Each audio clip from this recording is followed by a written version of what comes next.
सभी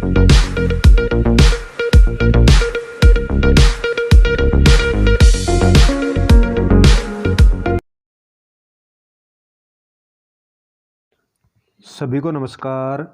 मैं रामावतार बगड़िया। आज हम चर्चा करेंगे कक्षा 12 राजनीति विज्ञान, एक दल के प्रभुत्व का दौर। एक दल के प्रभुत्व का दौर भारत में प्रथम आम चुनाव से लेकर तीसरे आम चुनाव तक जारी रहा। भारत 15 अगस्त 1947 को आज़ाद हुआ। 26 नवंबर 1949 को संविधान बनकर तैयार हुआ और 26 जनवरी 1950 को भारत गणतंत्र हुआ। भारत का संविधान लागू हुआ। तो एक दल के प्रभुत्व का दौर 1952 से 1967 तक है। एक दल के प्रभुत्व का दौर 1952 से लेकर के 1967 तक। आज हम इस पाठ के बारे में जो महत्वपूर्ण प्रश्न हैं उनके बारे में हम चर्चा करेंगे कि एक दल का प्रभुत्व का मतलब, एक दल के प्रभुत्व का मतलब होता है उसमें केवल एक ही दल के द्वारा पूर्ण बहुमत के द्वारा सरकार बनाई जाती है। अन्य छोटे दल हो सकते हैं लेकिन उनका उतना वर्चस्व नहीं होता। आज का अपना पहला प्रश्न है, भारत में प्रथम आम चुनाव कब करवाए गए थे? तो भारत में प्रथम आम चुनाव 1951-52 में करवाए गए थे। कई बार इसका उत्तर 1952 भी आता है, तो इसको ध्यान में रखना। भारत में प्रथम आम चुनाव 1951-52 में करवाए गए थे और भारत में चुनाव करवाने का काम भारतीय निर्वाचन आयोग करता है। निर्वाचन आयोग एक स्वतंत्र संस्था है। तो भारत में प्रथम आम चुनाव 1951-52। आज का अपना दूसरा प्रश्न है, भारत के प्रथम चुनाव आयुक्त कौन थे? तो भारत के प्रथम चुनाव आयुक्त थे सुकुमार सेन। भारत के प्रथम आम चुनाव आयुक्त थे सुकुमार सेन। नाम याद रखना, भारत के प्रथम चुनाव आयुक्त सुकुमार सेन। भारत में निर्वाचन आयोग की या चुनाव आयोग की ECI election commission of India की स्थापना कब हुई थी? तो 1950 में। और भारत में चुनाव करवाने का काम चुनाव आयोग के द्वारा किया जाता है, जो एक स्वतंत्र संस्था है और इसकी स्थापना 1950 में हुई। स्वतंत्र पार्टी की स्थापना कब हुई? इसके दो प्रमुख नेताओं के नाम। चौथा प्रश्न है, स्वतंत्र पार्टी की स्थापना 1959 में। इसके दो प्रमुख नेता राजगोपालाचारी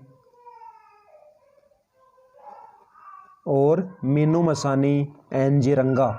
स्वतंत्र पार्टी की स्थापना 1959। इसके दो प्रमुख नेता राजगोपालाचारी, मीनू मसानी, एनजी रंगा, के एम मुंशी। स्वतंत्र पार्टी 1959, राजगोपालाचारी, एनजी रंगा, के एम मुंशी, मीनू मसानी। समाजवादी दल की स्थापना कब हुई? समाजवादी दल या सोशलिस्ट पार्टी, दोनों ही नामों से पूछा जाता है। सोशलिस्ट पार्टी का हिंदी अर्थ समाजवादी दल। सोशलिस्ट पार्टी या समाजवादी दल की स्थापना कब हुई? तो इसकी स्थापना 1934 में। जो कांग्रेस के प्रमुख नेता थे जयप्रकाश नारायण, जेपी के नाम से प्रसिद्ध, आचार्य नरेंद्र देव, जयप्रकाश नारायण, आचार्य नरेंद्र देव ने समाजवादी दल की स्थापना 1934 में की। तो समाजवादी दल की स्थापना 1934 में हुई थी। सोशलिस्ट पार्टी भी कहा जाता है इसे। समाजवादी दल की स्थापना 1934, इसे सोशलिस्ट पार्टी भी कहा जाता है। छठा प्रश्न है, भारतीय कम्युनिस्ट पार्टी की स्थापना। वैसे भारतीय कम्युनिस्ट पार्टी सीपीआई की स्थापना 1920 से मानी जाती है, ताशकंद में हुई थी और भारत के हिसाब से इसकी स्थापना 1925 में। और इसके प्रमुख नेता जिसने केरल में पहली कम्युनिस्ट पार्टी की सरकार बनाई थी, नंबूद्रिपाद और एस.ए. डांगे। भारतीय कम्युनिस्ट पार्टी की स्थापना 1925। इसके दो प्रमुख नेता नंबूद्रिपाद और एस.ए. डांगे। इन्होंने भारतीय कम्युनिस्ट पार्टी की स्थापना 1925 में की। फिर भारतीय कम्युनिस्ट पार्टी जो CPI थी, इसका विभाजन भी हो गया था CPI-M में। सोवियत संघ और चीन के मुद्दों पर इसका विभाजन हुआ था और इसका विभाजन हुआ था 1964 में। एम का मतलब है मार्क्सवादी, कम्युनिस्ट पार्टी ऑफ इंडिया, मार्क्सवादी।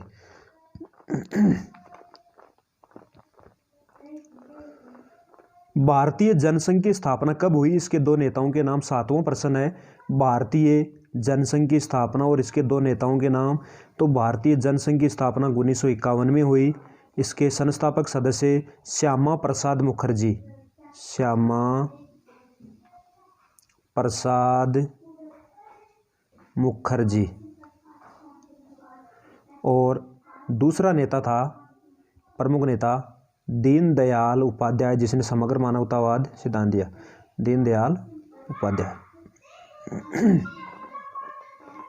तो भारतीय जनसंघ की स्थापना 1951 में, और ये भारतीय जनसंघ ही आके चल करके बीजेपी भाजपा में परिवर्तित हुआ। भारतीय जनसंघ की स्थापना 1951 में, भारतीय जनसंघ की स्थापना 1951 में। संस्थापक सदस्य श्यामा प्रसाद मुखर्जी और दीनदयाल उपाध्याय। 7वां प्रश्न है भारत में प्रथम आम चुनाव में द्वितीय स्थान पर कौन सा दल रहा था? तो जब प्रथम लोकसभा चुनाव हुआ वो 489 लोकसभा सीटों पर लड़ा गया था, 489 सीटों पर। उसमें कांग्रेस ने 364 सीटें जीती थी और दूसरे स्थान पर रहा था CPI, communist party of India. तो अपने इस प्रश्न का उत्तर आएगा प्रथम आम चुनाव में द्वितीय स्थान पर CPI रहा था और CPI ने लगभग 16 सीटें जीती थी। 9वां प्रश्न है भारतीय कम्युनिस्ट पार्टी से अलग होकर के भारतीय कम्युनिस्ट पार्टी मार्क्सवादी कब बनी? ये प्रश्न है। CPI से CPI-M, तो CPI का विभाजन हुआ था 1964 में, और ये 1964 में यह पार्टी चीन और सोवियत संघ के मुद्दों पर टूट करके CPI-M बनी थी। इस प्रश्न का अपना उत्तर होगा 1964। भारतीय कम्युनिस्ट पार्टी से मार्क्सवादी कब बनी थी? 1964। भारत में राजनीतिक दलों को मान्यता देने वाली संस्था का नाम? तो निर्वाचन आयोग, निर्वाचन आयोग। और निर्वाचन आयोग ही चुनाव चिन्ह आवंटित करता है, निर्वाचन आयोग ही मान्यता देता है, चाहे राष्ट्रीय दलों की बात हो चाहे राज्य दलों की बात हो, निर्वाचन आयोग ही मान्यता देता है। और भारत में निर्वाचन आयोग की स्थापना हुई थी 1950 में। इसका कार्यालय दिल्ली में है। 11वां प्रश्न है भारत के दो प्रमुख राष्ट्रीय दल। तो भारत के प्रमुख राष्ट्रीय दल कांग्रेस, पहला कांग्रेस जिसकी स्थापना 28 दिसंबर 1885 को हुई थी, और दूसरा प्रमुख दल है भाजपा जिसकी स्थापना 1980 में हुई थी। दोनों को नाम याद रखना। कांग्रेस का चुनाव चिन्ह हाथ का पंजा है और भाजपा का चुनाव चिन्ह कमल है। तो भारत के दो राष्ट्रीय दल कांग्रेस 1885, 28 दिसंबर 1885, भाजपा 1980। स्वतंत्र भारत के समग्र विकास के दो मॉडल कौन कौन से थे? पहला था पूंजीवादी मॉडल जो अमेरिका के नेतृत्व में था, और दूसरा था समाजवादी या साम्यवादी मॉडल जो सोवियत संघ के नेतृत्व में था। भारत ने इन दोनों को मिलाकर के मिश्रित अर्थव्यवस्था अपनाई। तो दो मॉडल, इस प्रश्न का उत्तर है 12वें का। स्वतंत्र भारत के समग्र विकास के दो मॉडल कौन कौन से थे? पूंजीवादी और समाजवादी। आचार्य नरेंद्र देव कौन थे? तो आचार्य नरेंद्र देव भारत में समाजवादी दल के संस्थापक थे, समाजवादी दल के संस्थापक थे आचार्य नरेंद्र देव। 14वां प्रश्न है 1952 के चुनाव में कुल मतदाताओं में केवल साक्षर मतदाताओं को प्रतिशत कितना था? तो उस समय साक्षर मतदाता थे 15%। अपने 14वें प्रश्न का उत्तर है 1952 के चुनाव में कुल मतदाताओं में केवल साक्षर मतदाताओं को प्रतिशत 15%। भीमराव अंबेडकर द्वारा स्थापित राजनीतिक दल independent labour party, independent labour party. Bhimrao Ambedkar द्वारा स्थापित राजनीतिक दल इंडिपेंडेंट लेबर पार्टी। 16वां प्रश्न है 1978 में दलितों की किस राजनीतिक संगठन का उदय हुआ? तो ये उदय हुआ था बामसेप का, बामसेप का उदय हुआ था 1978 में। बामसेप बना था और इस बामसेप का गठन किया था कांसीराम जी ने, कांसीराम जी ने बामसेप का गठन किया था। 1978 में दलितों के किस राजनीतिक संगठन का उदय हुआ था? तो बाम सेफ का उदय हुआ था, कांशीराम ने किया था। किन्हीं दो क्षेत्रीय दलों के नाम लिखो। तो क्षेत्रीय दल हम ले सकते हैं डीएमके, AIDMK। दो क्षेत्रीय दल डीएमके और AIDMK, और ये दोनों दल तमिलनाडु के हैं। याद रखना, डीएमके और AIDMK दोनों दलों का संबंध तमिलनाडु से है। 1952 से 1967 तक किन दो प्रांतों में कांग्रेस का बहुमत नहीं आया? तो एक तो नहीं आया जम्मू कश्मीर में, और एक नहीं आया केरल में। दो याद रखना, जम्मू कश्मीर और केरल। 19वां प्रश्न है, लोकतांत्रिक ढंग से सबसे पहले साम्यवादी सरकार की स्थापना कहाँ हुई थी? तो साम्यवादी सरकार की स्थापना हुई थी केरल में, और केरल में सरकार बनाई थी 1957 में नंबूद्रिपाद ने। ये सरकार केवल 2 साल चली। 1959 में अनुच्छेद 356 का प्रयोग करके सरकार को बर्खास्त कर दिया गया। 20वां प्रश्न है, राजनीतिक दलों के ध्रुवीकरण में प्रमुख बाधक तत्व क्या हैं?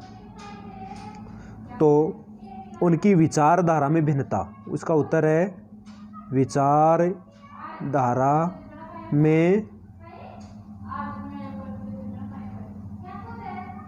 विभिन्नता। 20वां प्रश्न, राजनीतिक दलों के ध्रुवीकरण का प्रमुख बाधक तत्व है विचारधारा में विभिन्नता। ये अपने 20 प्रश्न, और अपने चैनल है Chanakya GK classes, like, subscribe और कमेंट ज़रूर करें। आपको ये वीडियो कैसा लगा? आज के लिए इतना ही, धन्यवाद।